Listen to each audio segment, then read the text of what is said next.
میرے بھائیوں، اگر مثال کے طور پر میرے یا آپ کے گھر میں کتا مثال کے طور پر ہو، میرے ایک مہمان آ جائے، جب میرے مہمان میرے ساتھ چلیں گے تو وہ کتا نہیں بھونکتا،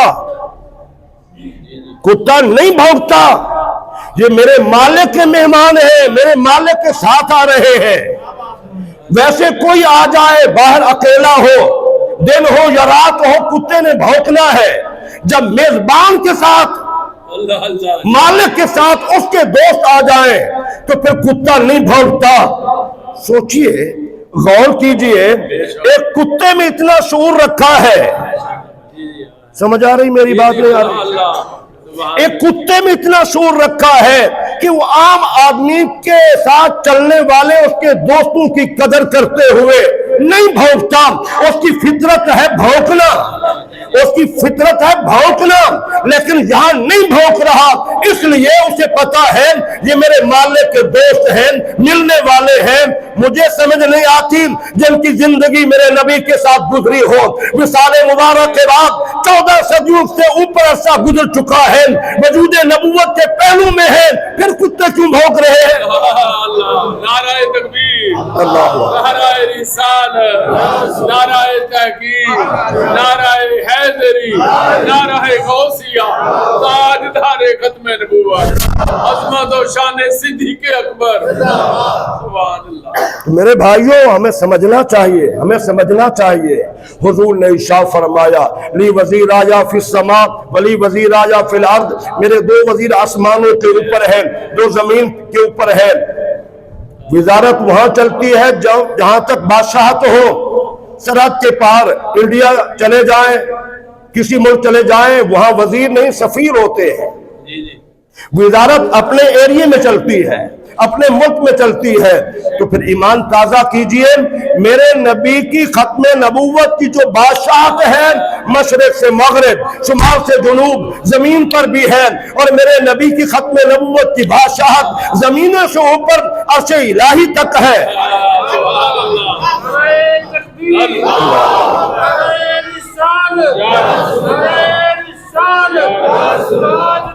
ختم نبوت،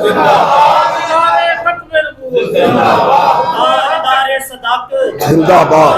تاجدار صداقت، زندہ باد۔ تو اللہ کریم نے کتنا قرب بخشا ہے، کتنا قرب بخشا ہے۔ سیدنا علی مرتضیٰ سے روایت ہے، ذرا آپ سنیں، ذرا میں اختتام کر رہا ہوں، خوبصورت بات سنا رہا ہوں، ایمان تازہ کیجئے۔ آپ فرماتے ہیں میں موجود تھا، حضور تشریف فرما تھے، سیدنا صدیق اکبر آئے، حضور ان کو میں نے کیا دیکھا، صدیق اکبر کو اپنے باہوں میں لے لیا۔ پھر اللہ کے رسول نے صدیق کو بوسہ دیا،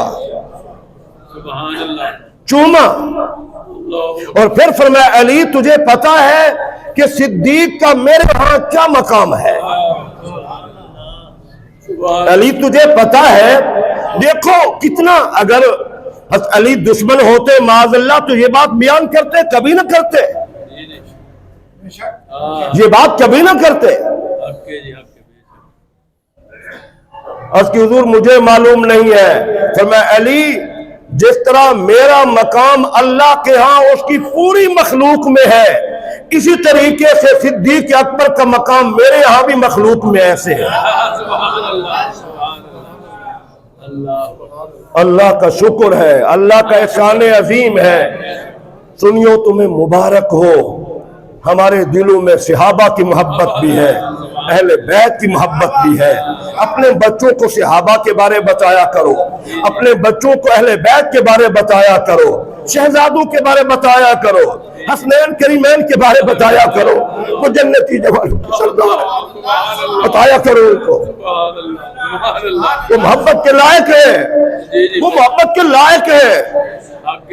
علی نے فرمایا نا کہ میں اللہ کی عبادت اس لیے نہیں کرتا کہ اللہ عبادت خالق ہے، مالک ہے، رازق ہے، اللہ کی عبادت اس لیے کرتا ہوں کہ اللہ عبادت کے لائق ہے۔ حسنین کریمین سے محبت اس لیے کرو کہ محبت کے لائق ہے۔ اللہ کریم ہم سب کو صحابہ سے، اہل بیت سے محبت کرنے کی توفیق عطا فرمائے، آمین ثم آمین۔